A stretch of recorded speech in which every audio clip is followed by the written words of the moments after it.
Hey y'all, welcome to the online part. I'm here in the theater by myself. If you were in class last Tuesday, then you've already seen this flowchart and it should just be review for you. If you weren't in here on Tuesday, then this might be a little bit of new information, but should make sense based off of things that we've talked about this semester. Everybody is important, like we always say in theater. Everyone is just important. So this is from kind of the top part of the theater all the way down to more of the lower positions. So this is just kind of a chart of the flow of power within the theater, who needs to listen to who, and who is in charge whenever certain things happen. So let's start.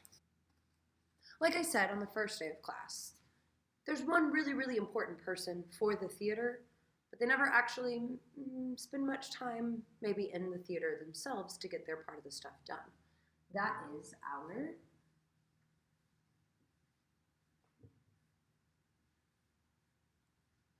our writer, our playwright,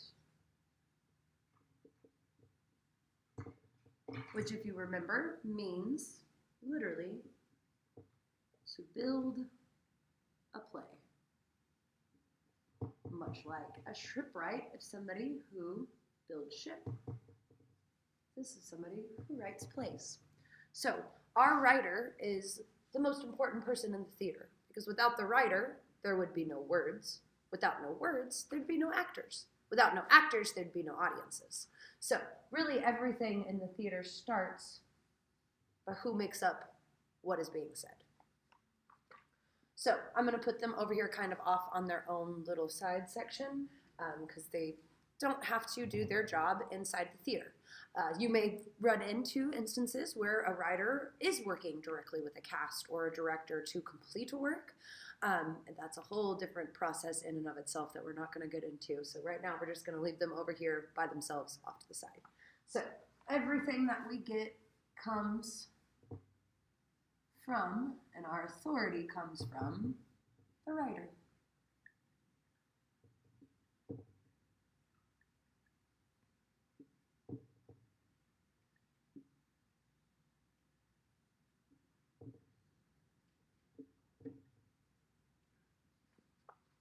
All right. Right here in the middle, this is the top person in the theater. Usually it's more than one.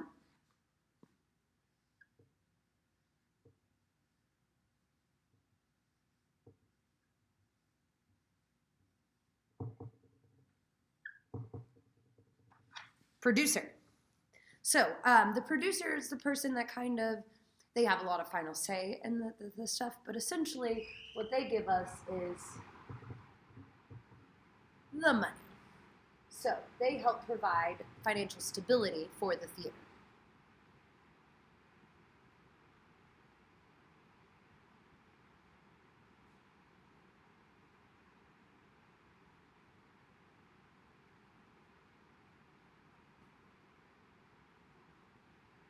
I'm going to hope that the sound isn't going to be too crazy.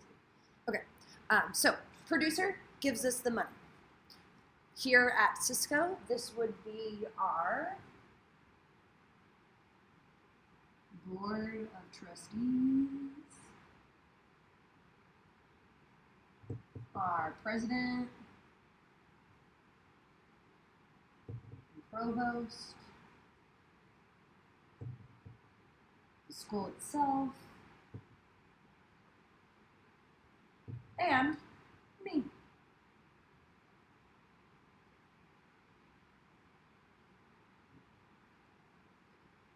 When it comes to a producer, anybody can be a producer. If you look at Broadway and you look at the way that things go whenever you take a show actually to the stages of Broadway in New York, a producer will go and have a benefits package, essentially, to give to specific people as investors. Say, you would say, hey, if you can give me $10,000, you're going to get your money made back in X amount of time, say 4 or 5 weeks of shows being sold out completely. And anything above that will just be pure profit for you. You'll get, at $10,000, you're going to get 1% of sales for the rest of the run after you're paid back your initial amount. Sounds great, right? So if you have $10,000 in, 4 weeks after that, you get your $10,000 back, and say it runs for another 4 weeks, sells out at capacity every time, you're getting 1% of all of those ticket sales straight into your pocket. Really great.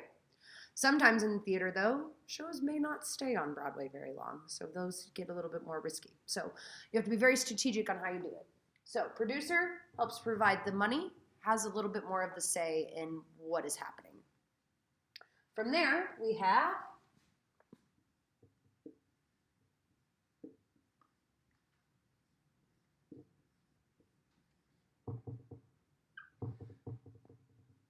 the director. Here in Cisco, it's me. A lot of these positions are me here at the school. So director is the person that gets information straight from the writer and helps to interpret what the writer has said. So we take all of the words from the writer.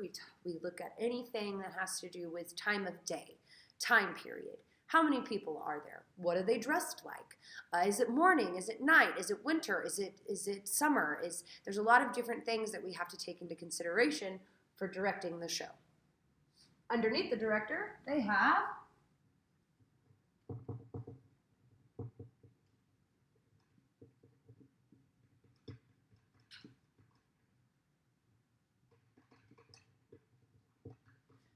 an assistant director. So assistant directors, you can have more than one as well. Some productions may have 3 or 4 assistant directors. Some may only have one. Some may not have any at all. So the assistant director is there to help assist the director in whatever way that they need to be helped. This could be if you're doing a show that has maybe scenes of just 2 people in each one. While the director is working on the main part of the stage with somebody, the assistant director might be in one of the other side rooms running lines with the other people in scenes. The assistant director may have to do specific things or duties before starting the run of that day. So they may have to sweep the stage or tape certain things out. There's kind of just whatever the director needs help with, they will help with. And with that being said, the other person who, in my opinion, is the most underappreciated and one of the most important people in the theater is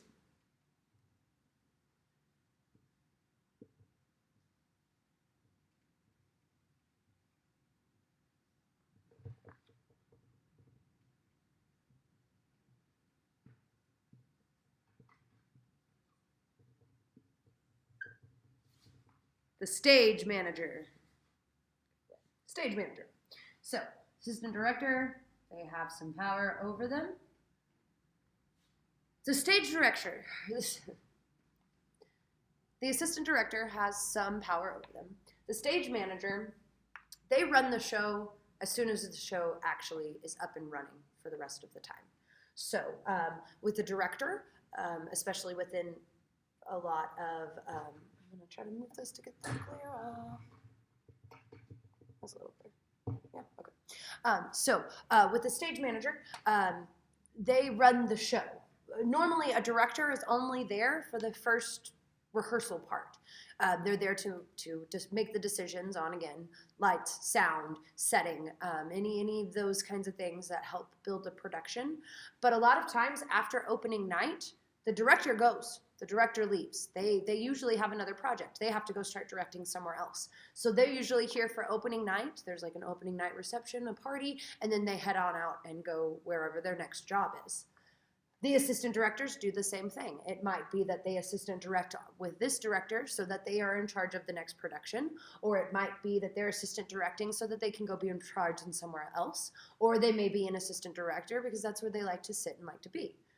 The stage manager takes care of everything once the show is open. Within our school here, because I am an educator and work here all the time, as a director, I also, again, run a lot of the different things that happen for our productions. So I don't leave like most directors normally would, but that's very much a collegiate setting that the director is there for all of the runs. However, the stage manager is in charge once the show is open. Underneath the stage manager, well, actually, before I go underneath the stage manager, I'm going to come over here to the side. So the director while they make all of the decisions on what they think things should be, there's somebody else that helps out with that other than the assistant director. So we have a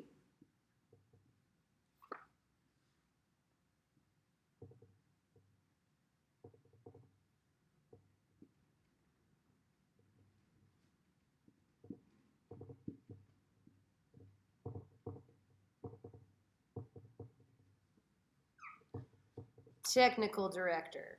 So technical director is above the stage manager, but then all the people that are underneath the technical director, the stage manager is in charge of. Because again, as soon as the show opens, stage manager runs the show. So the technical director is actually in charge of making sure that things happen that need to.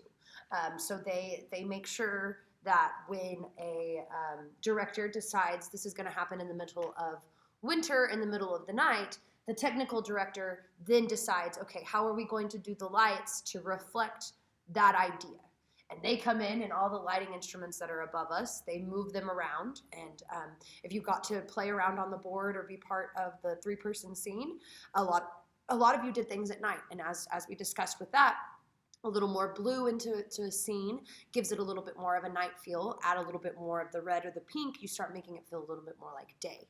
So technical director, they get to do and be a part of all of that, of whatever the director says needs to happen, the technical director helps make that happen. So what the set looks like, where chairs are, where a platform is, where a step is, if you need a specific thing on the background, if you need to hold a bottle, any of that kind of stuff, the director will either tell the assistant director or the stage manager, who will relate it to the technical director, or these two have a lot of meetings throughout the time. They have a lot of meetings. They will meet before ever starting a show, so that they are on the same page. So they meet all the time to make sure that what the director has in their brain, the technical director is bringing to life. All right, so I'm going to put this line actually all the way across here.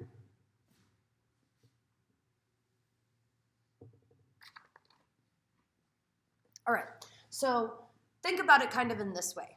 This would be kind of like upper management kind of things. This would be kind of like a CEO or the owner of a business. You have your general manager. You have their assistant. Then you have a shift leader. You have maybe a head of HR, something like that.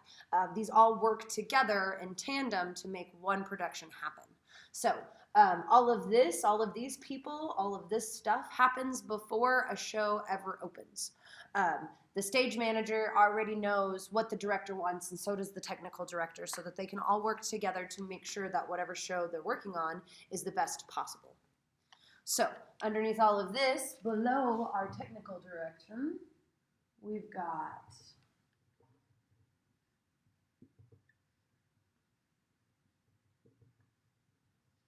lighting,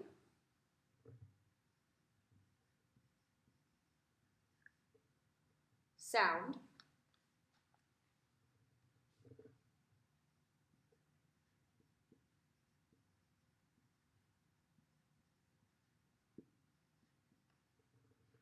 costume design,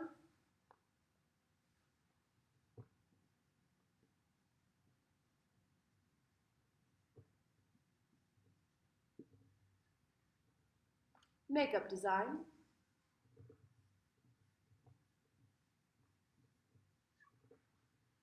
and props. So the technical director is in charge of all of these things. Now, they will not necessarily be the one doing all of these things. Again, here at Cisco, it's all me. I give some of the information and stuff to the students to help with, but for the most part, all of this stuff comes down to just me. Generally, though, in a theater, you would get more people doing each one of these. So, technical director is in charge of lighting. Then there would be a light board operator.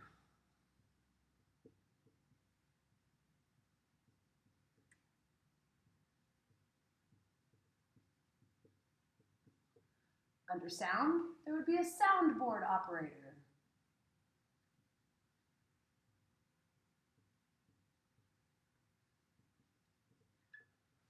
Under costumes, you've got assistance that can happen. And you've got dressers.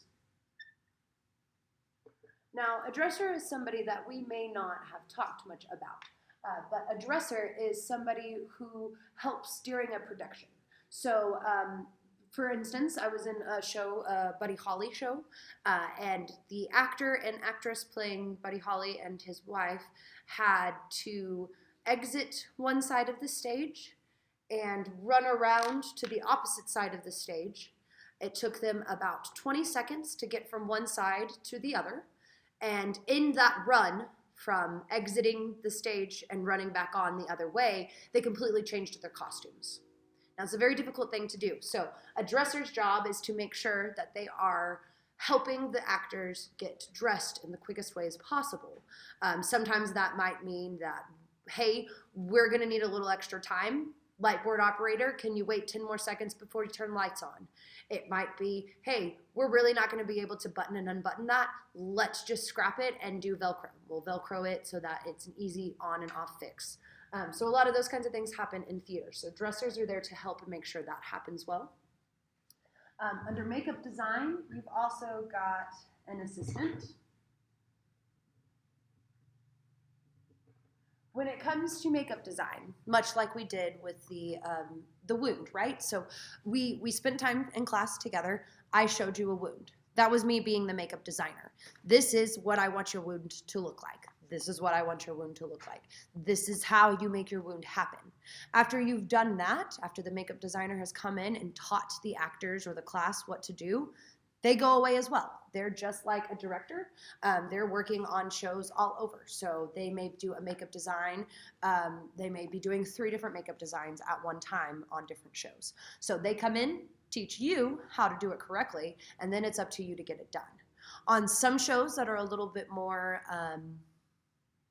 particular, you may have an assistant that comes in and helps with all of the people just to make sure that they're doing it the exact way that it needs to be done. But for the most part, they come in, teach you, you have to do it yourself. That's also different in movies. So on a movie set, you're definitely going to have a makeup artist doing your makeup pretty much all of the time.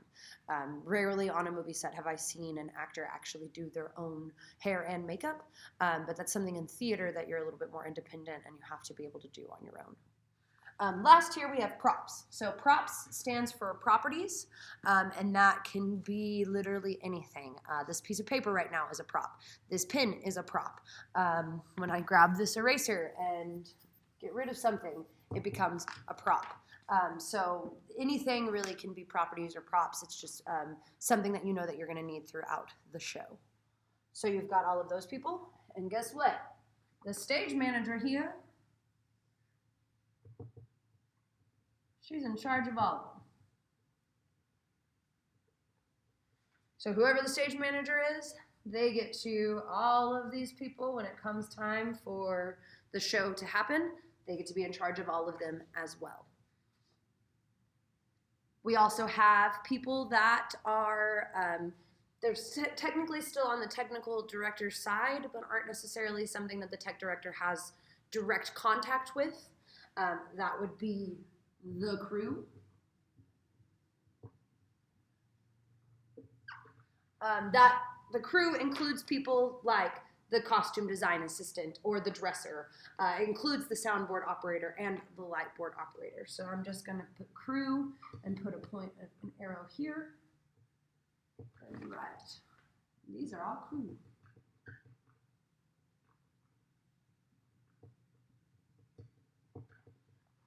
For the few of you that did come and help with the production of Antigone and you passed out programs for us, you became part of the crew. You were part of the front of house crew, and you helped us out by passing out programs, which is really important. These 2 people are also just known as booth operators.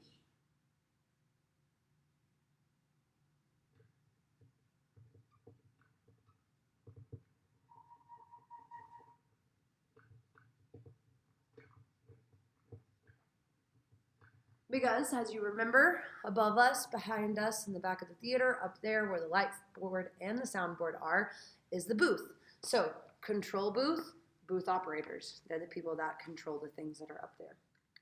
And then at the very bottom of everything,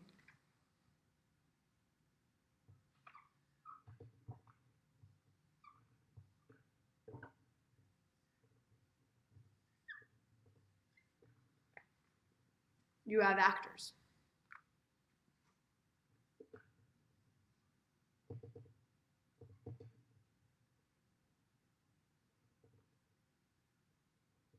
Now, they're the ones that are seen by the audience, by you. Most important person in the room is the audience, because if there wasn't you to watch, these people would have nothing to do. And if it wasn't for you to watch, this person would have nothing to write. If it wasn't for you to watch, this person would have nothing to direct. So, audience, most important. But the actors, as most people think of acting or they think of theater, they think of this person right here. But all of these people up here above them, they make the production happen. The actors are just the vessel for the production that we show to the audience. All of the hard work of all of these people come out to and through the actors.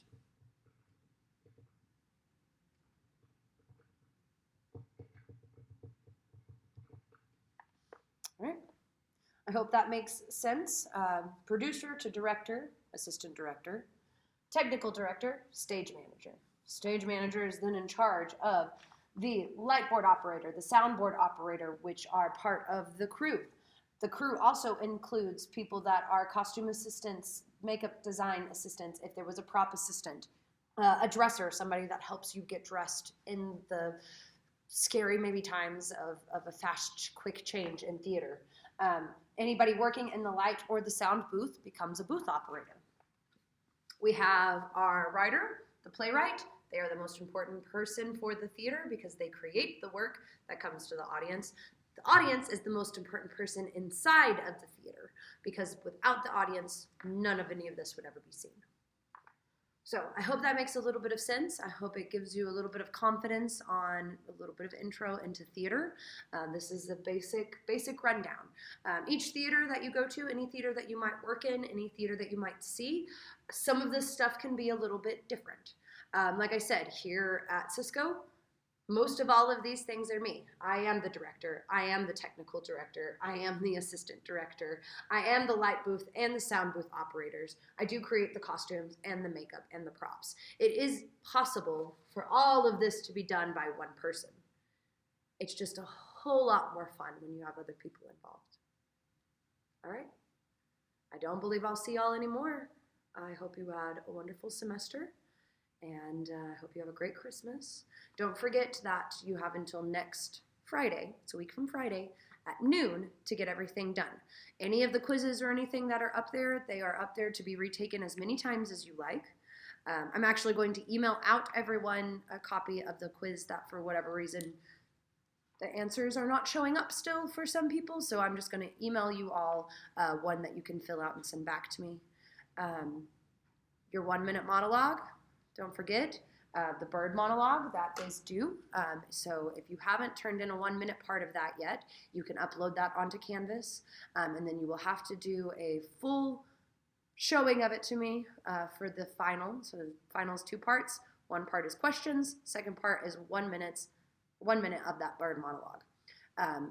There will be a Zoom set up on our actual final day and time. If you would like to Zoom in that day and do your monologue then, you're more than welcome to.